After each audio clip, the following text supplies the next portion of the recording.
السلام علیکم ورحمۃ اللہ وبرکاتہ۔ کربلا سیریز کا یہ آخری اور 10واں پارٹ آپ کے سامنے ریکارڈ کیا جا رہا ہے۔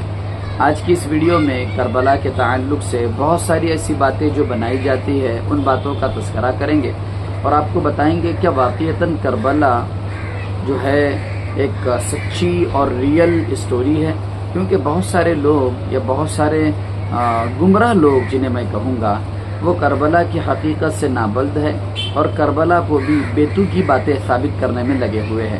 کبھی وہ یزید کو جنتی کہتے ہیں، کبھی وہ یہ کہتے ہیں کہ یزید کو بچانے کے چکر میں امیر معاویہ رضی اللہ عنہ کی بھی آپ بلی چڑھا دیتے ہو۔ اس طرح کی باتیں مجھے لگتا ہے غیر مناسب ہے، کیونکہ یزید کا جو بھی عمل تھا وہ اس کا ذاتی عمل تھا، اس میں امیر معاویہ رضی اللہ عنہ کا کوئی قصور نہیں ہے۔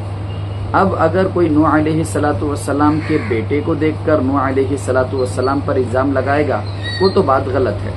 ہمارے اکابرین اہل السنہ تمام تر لوگ یزید کے فاسق ہونے پر متفق ہیں، اس کے جنتی یا جہنمی ہونے کا فیصلہ تو اللہ کرے گا، لیکن آج ہم بتائیں گے جو مارکیٹ کے اندر کربلا کے تعلق سے باتیں پھیلائی جاتی ہے۔ پہلی بات تو یہ کہ کربلا 2 شہزادوں کی جنگ تھی، یہ بات غلط ہے، اس طرح سے نہیں بولنا چاہیے۔ کربلا 2 شہزادوں کی جنگ نہیں تھی، ایک شہزادہ تو ہم مانیں گے اس میں سے سیدنا حسین بن علی رضی اللہ عنہ، لیکن یزید کو کس حیثیت سے آپ شہزادہ مان رہے ہو، وہ بھی ایک چیز آپ دیکھیے۔ 2 شہزادوں کی جنگ نہیں تھی، یہ حق اور باطل کے درمیان کی جنگ تھی، جو کہ واضح ہو چکا۔ حق حضرت حسین کے ساتھ تھا، حضرت حسین کے خطبات، حضرت حسین کے تقریروں سے یہ بات ثابت ہوتی ہے کہ حضرت حسین بن علی رضی اللہ عنہ کیوں کوفہ گئے تھے، کن لوگوں کے بلانے پر گئے تھے، یہ ساری باتیں ہم آپ کے ساتھ۔ دوسرا پوائنٹ جو نکالا جاتا ہے کہ کربلا سے اسلام کا کوئی تعلق نہیں، یہ اتنا غلط جملہ ہے اور اتنی غلط باتیں ہیں جو کہ ڈوب کر مرنا چاہیے ایسے لوگوں کو جو یہ کہتے ہیں کہ کربلا کا اسلام سے کوئی تعلق نہیں۔ کربلا کا اگر اسلام سے کوئی تعلق نہیں تو پھر میں یہ کہوں گا کہ آپ نے اسلام کو جانا ہی نہیں۔ بہت گہرا تعلق ہے کربلا کا اسلام سے۔ عبداللہ ابن عباس رضی اللہ عنہ کا وہ خواب بھی جو نبی علیہ السلام کو انہوں نے اپنے خواب میں دیکھا تھا کہ ایک شیشی خون سے بھری ہوئی اللہ کے نبی لے کر آئے ہیں اور یہ بتاتے ہیں کہ یہ حسین کا خون ہے۔ اگر اسلام سے اس کا کوئی تعلق نہیں ہوتا تو نبی علیہ السلام کا یوں خواب میں آنا یہ کس بات کو جو ہے ثابت کرتا ہے؟ اگر آپ یہ مانتے ہو کہ خواب کوئی دلیل نہیں ہوتی، لیکن یہ تو دیکھیے نبی علیہ السلام نے یہ فرمایا کہ جس نے خواب میں مجھے دیکھا ہے تو سو اس نے مجھے ہی دیکھا ہے، کیونکہ شیطان میری شکل لے کر کسی کے خواب میں نہیں آ سکتا۔ کربلا کا اسلام سے اٹوٹ تعلق ہے، کیونکہ حق اور باطل کے درمیان ہی کی یہ لڑائی تھی۔ نمبر 3، کربلا صرف کرسی کے لیے لڑی گئی، یعنی یزید کرسی پہ بیٹھا تو اس کی بیعت کر لینا چاہیے تھا حضرت حسین کو۔ بعض نادانی کہتے ہیں، میں کہوں گا وہ علم سے محروم ہے، وہ ایمان سے محروم ہے، ایسا نہیں ہے۔ ظالم کا مقابلہ کرنا، ظالم سے ڈٹ کر اس کے سامنے کھڑے رہنا، یہی صفت رسول ہے اور یہی اللہ کے نبی صلی اللہ علیہ وسلم نے ہمیں سکھلایا بھی ہے۔ الکلمۃ حق عند سلطان جائر، آپ جو ہے ظالم و جابر بادشاہ کے سامنے بھی کلمہ حق کی توحید جو ہے وہ بلند کریں، اور یہی کچھ ہو رہا تھا۔ یزید کے دور میں شراب عام ہو چکی تھی، یزید کے دور میں قتل عام ہو چکا تھا، یزید کے دور میں یہ دیکھیے نا، نواسہ رسول کا قتل کیا گیا، کسی کے پیشانی پہ بل تک نہیں آیا۔ اسی سے آپ اندازہ لگائیے کہ یہ کرسی کی جنگ تو نہیں تھی بالکل۔ اگر یہ کرسی کی جنگ ہوتی تو حضرت حسین رضی اللہ عنہ مدینے سے اپنا ایک جم غفیر جمع کرتے اور پھر جاتے لڑائی کے لیے۔ اپنے بیوی بچوں کے ساتھ کون جاتا ہے لڑنے کے لیے اگر کرسی کی جنگ ہے؟ حضرت حسین رضی اللہ عنہ یہ چاہتے تھے کہ یزید مسلمانوں کا خلیفہ نہ بنے، بس یزید مسلمانوں کا خلیفہ نہ بنے۔ اور جو حضرت مسلم بن عقیل کے ہاتھ پر 18,000 لوگوں نے بیعت کی اور کئی 100 خطوط حضرت حسین کو لکھے کہ آپ آئیے، یہاں کا جو بن چکا ہے بادشاہ، بن چکا ہے مسلمانوں کا خلیفہ تو ویسے بھی 4 ہی مانتے ہیں ہم لوگ، 4 سے 5، تو جو بادشاہ بن چکا ہے وہ انتہائی ظالم ہے، وہ بوڑھوں کو قتل کر رہا ہے، جوانوں کو قتل کر رہا ہے، شریفوں کو قتل کر رہا ہے، بیت المال کو اپنی ملکیت سمجھ کر استعمال کر رہا ہے، یہ بہت ساری بات ہے۔ نمبر 4، حضرت حسین کی ضد کی وجہ سے وہ شہید ہو گئے۔ یہ اتنا گھنونا جو ہے لفظ ہے جو بعض لوگوں کے سامنے ٹی وی پہ بیٹھ کر یا پھر مان لو پوڈ کاسٹ میں بیٹھ کر کیا جاتا ہے کہ حسین کی ضد کی وجہ سے۔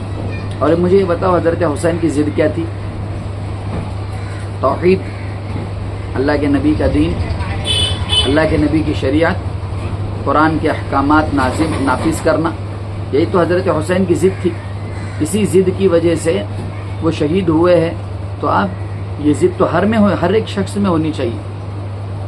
بعض علم سے محروم لوگ یہ کہتے ہیں کہ ضد کی وجہ سے شہید، اور ضد کیا تھی وہ نہیں بیان کرتے۔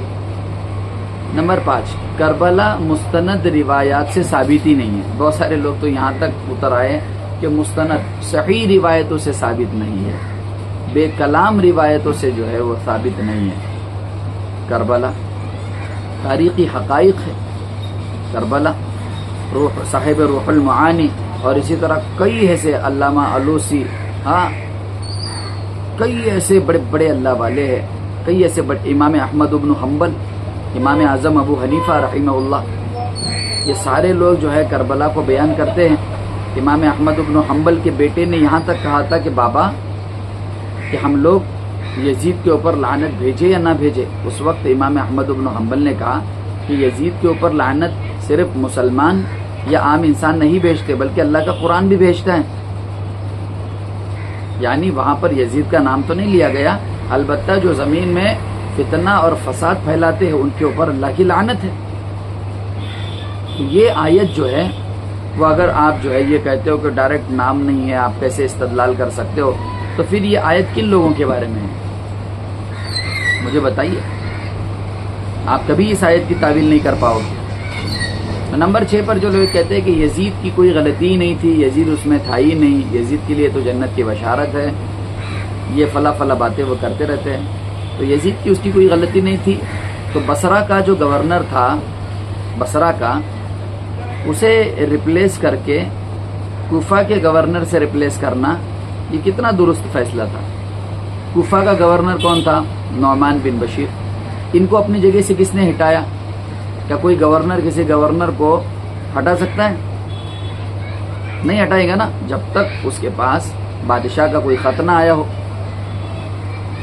تو بادشاہ کے خط میں کیا لکھا ہوا تھا کہ آپ نعمان بن بشیر کو کوفہ کے گورنری سے ہٹائیے اور خود ابن زیاد آپ جو ہے کوفہ کے گورنر بن جائیے، اور جو آپ کے راستے میں، حکومت کے راستے میں روڑا بنے اسے آپ قتل کر دیجیے۔ صاف احکامات تھے۔ مسلم بن عقیل کو شہید کر کے ان کی گردن کہاں بھیجی گئی تھی؟ یزید کے پاس ہی بھیجی گئی تھی نا۔ عروہ بن ہانی کو قتل کر کے ان کی گردن کہاں بھیجی گئی تھی؟ یزید کے پاس ہی بھیجی گئی تھی نا۔ اب یزید کا کام یہ تھا کہ بھئی ان دو اہم ترین شخصیات کا قتل کیا گیا، وہ اپنی گدی کو چھوڑتا، اپنے محل کو چھوڑتا، اپنی آرام دہ جگہ کو چھوڑتا اور آتا کوفہ میں یا آتا مدینے میں، اور آ کر حضرت حسین کو کہتا آپ جیسے چاہتے ہو ویسے میں حکومت کرنے کے لیے تیار ہوں، احکامات نافذ کرنے کے لیے تیار ہوں۔ آتا بیٹھ کر بات کرتا، لیکن کیا اس نے کی؟ نہیں کی۔ ایسے بہت ساری چیزیں جو میں ثابت کر سکتا ہوں، بہرحال مجھے اس ضد میں نہیں پڑنا، لیکن آج میں ان چیزوں کو بتانے لگا ہوں جو انٹرنیٹ کے اوپر وائرل ہے اور آپ کے ذہن کو خراب کر رہی ہے۔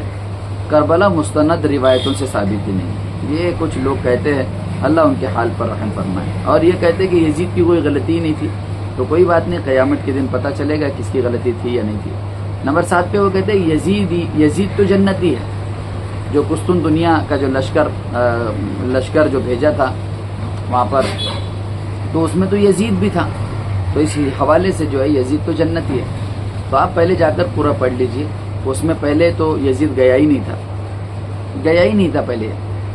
بعد میں جب اس نے وہاں جانے والے لوگوں کے تعلق سے کچھ اشعار کہے، شاعر تھا نا، کچھ اشعار کہے جو کہ امیر معاویہ رضی اللہ عنہ کو پتہ چلے، تو امیر معاویہ رضی اللہ عنہ نے اس کو اس کی مرضی کے خلاف بھیجا تھا، وہ تو قائل بھی نہیں تھا جانے کا، تو یہ بھی آپ پڑھ لیجئے، جو مرضی کے خلاف گیا ہوا بندہ ہو۔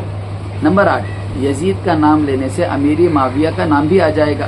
اب نادان ایسے لوگ، کیا نوح علیہ السلام کے بیٹے کا تذکرہ کرنے سے تو کیا نوح علیہ السلام کی برائی ہوگی؟ نہیں ہوگی نا۔ اب یہ میں اہل سنت والجماعت کے لوگوں سے مخاطب ہوں، سمجھ میں آ رہا ہے؟